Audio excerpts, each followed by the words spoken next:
यहाँ दाहिनी तरफ कुछ एक्सप्रेशंस अर्थात व्यंजक लिखे हुए हैं जो इन दो डायग्राम्स अर्थात आरेखों में दी गई सूचनाओं के अनुपात हैं।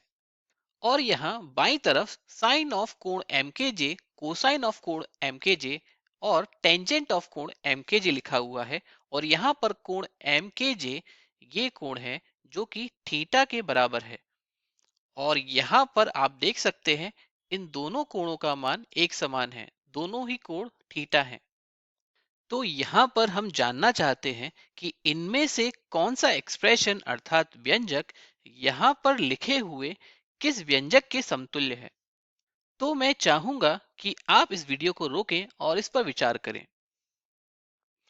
मैं उम्मीद करता हूं कि आपने इस पर विचार कर लिया होगा। चलिए अब इस समस्या का समाधान निकालने का प्रयास करते हैं। अगर हम इन डायग्राम्स अर्थात आरेखों को ध्यान से देखें तो हमें यहाँ पर एक यूनिट सर्किल अर्थात इकाई वृत्त दिया हुआ है जो ट्रिग्नोमेट्रिक फंक्शंस अर्थात त्रिकोणमितीय फलनों की इकाई वृत्त परिभाषा को समझाने के लिए है। और यहाँ हमें एक राइट एंगल ट्राइंगल अर्थात समकोण त्रिभुज दिया हुआ है जो हमें ट्रिग्नोमेट्रिक रेशियोज अर्थात त्रिकोणमितीय अनुपातों को ज्ञात करने में मदद करेगा। तो यहाँ पर मैं आपको ट्रिग्नोमेट्रिक रेशियोज अर्थात त्रिकोणमितीय अनुपातों को याद करने की एक ट्रिक अर्थात युक्ति एक बार फिर से बता रहा हूँ जो कि यहाँ पर उपयोगी हो सकती है, जिसको हम लाल बटे कक्का अर्थात LAL बटे के ए भी कहते हैं।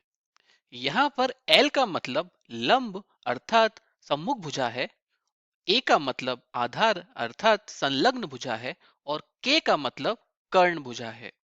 यहाँ पर पहला अनुपात किसी कोण के साइन के लिए है अर्थात किसी कोण का साइन लंब बटे कर्ण होता है, या फिर हम कहें किसी कोण का साइन सम्मुख भुजा की लंबाई बटे कर्ण की लंबाई के बराबर होती है। और यहाँ पर दूसरा अनुपात किसी कोण के कोसाइन के लिए है अर्थात किसी कोण का कोसाइन आधार बटे कर्ण होता है, या फिर हम कहें किसी कोण का कोसाइन संलग्न भुजा की लंबाई बटे कर्ण की लंबाई के बराबर होता है। और यहाँ पर ये तीसरा अनुपात किसी कोण के टेंजेंट के लिए है अर्थात किसी कोण का टेंजेंट लंब बटे आधार होता है, या फिर हम कहें किसी कोण का टेंजेंट सम्मुख भुजा की लंबाई बटे संलग्न भुजा की लंबाई के बराबर होता है। और यहाँ पर त्रिकोणमितीय फलनों की इकाई वृत्त परिभाषा को भी देख लेते हैं।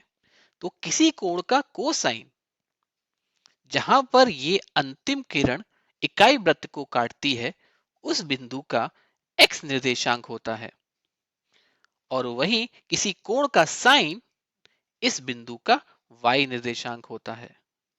और यहाँ हम इस वीडियो के माध्यम से जानेंगे कि त्रिकोणमितीय फलनों की इकाई वृत्त की परिभाषा असल में लाल बटे कक्का का एक विस्तार मात्र है। तो आइए यहाँ पर सबसे पहले अनुपात को देखते हैं जो कि है x बटे 1। यहाँ पर x निर्देशांक है जो कि इस कोण थीटा के सापेक्ष इस भुजा की लंबाई है जो कि एक संलग्न भुजा है जिसको हम आधार भी कह सकते हैं। तो यहाँ पर हम लिख सकते हैं x बराबर आधार। यहाँ पर एक क्या है, हम जानते हैं कि यह एक इकाई वृत्त है अर्थात इसकी त्रिज्या 1 है और ये इस समकोण त्रिभुज की हाइपोटेन्यूज अर्थात कर्ण भुजा भी है। तो यदि हम यहाँ पर लाल बटे कक्का युक्ति के अनुसार सोचें तो x बटे 1 क्या होगा, तो यहाँ पर x बटे 1 आधार बटे कर्ण होगा। और हम जानते हैं आधार बटे कर्ण किसी कोण का कोसाइन होता है अर्थात कोसाइन ऑफ थीटा होगा। तो यहाँ पर x बटे 1 बराबर होगा कोसाइन ऑफ थीटा के। और अगर हम यहाँ देखें तो कोण एम के जे भी थीटा के बराबर है, तो हम यहाँ कह सकते हैं कि कोसाइन ऑफ कोण M K J cosine of theta के बराबर होगा जो कि x बटे 1 के बराबर है। अब आइए हम y बटे 1 के बारे में विचार करते हैं। तो यहाँ पर y इस भुजा की लंबाई होगी जो कि कोण थीटा के सापेक्ष सम्मुख भुजा है, या फिर हम इसको लंब भी कहते हैं। तो यहाँ पर हम लिख सकते हैं ये y के बराबर होगा जो कि लंब है। तो यहाँ पर y बटे 1 अर्थात लंब बटे कर्ण होगा, और लंब बटे कर्ण ये अनुपात किसी कोण के साइन के लिए होता है, अर्थात यहाँ पर बाई बटे एक साइन ऑफ थीटा के बराबर होगा।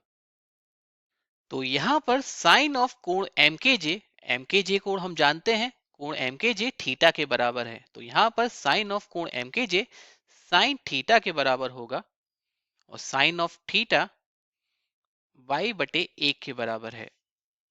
यहाँ पर इन दोनों के लिए मैंने लाल बटे कक्का युक्ति का उपयोग किया है, लेकिन हम यहाँ पर इकाई वृत्त की परिभाषा का भी उपयोग कर सकते थे।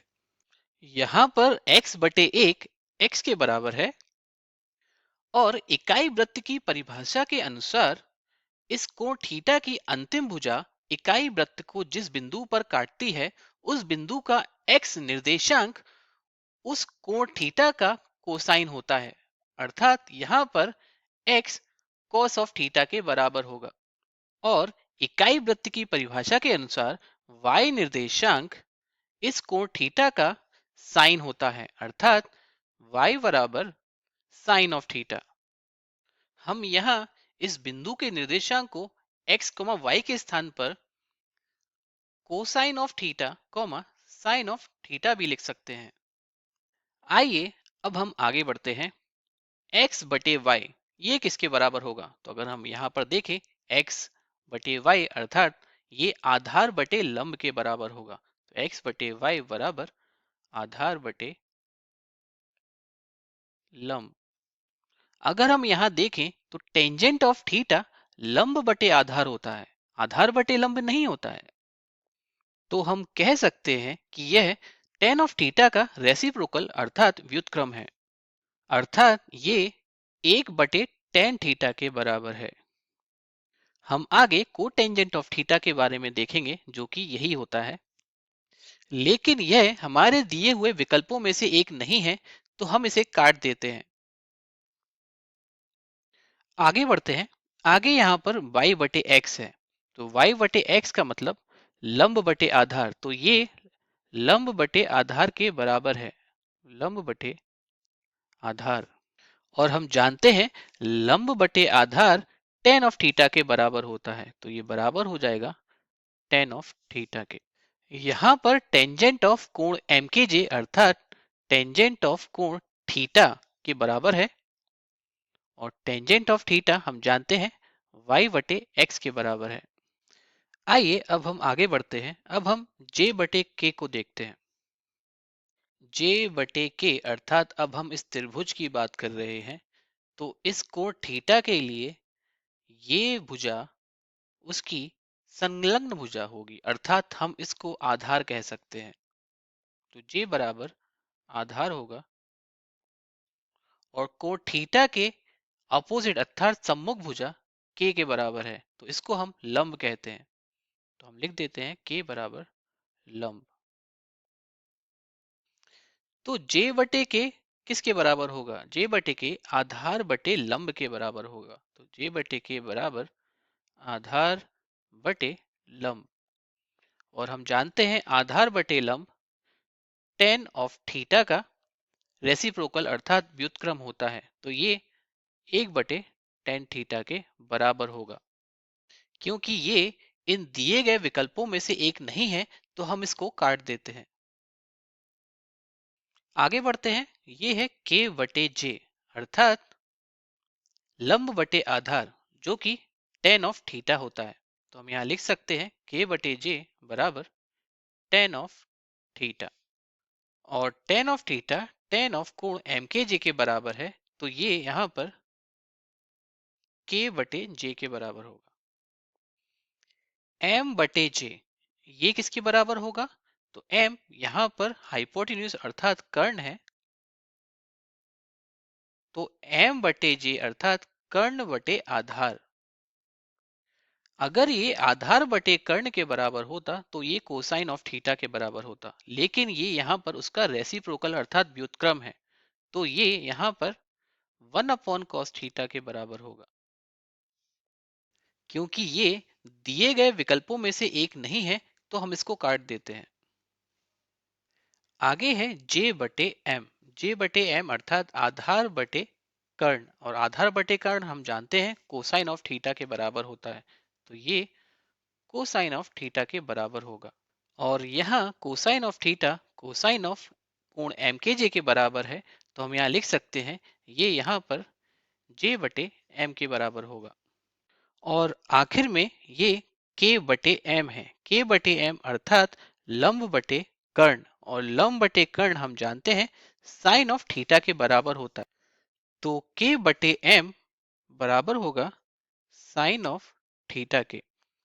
और हम जानते हैं sine of theta sine of कोण एम के जे के बराबर है, तो यहाँ पर ये भी के बटे एम के बराबर होगा।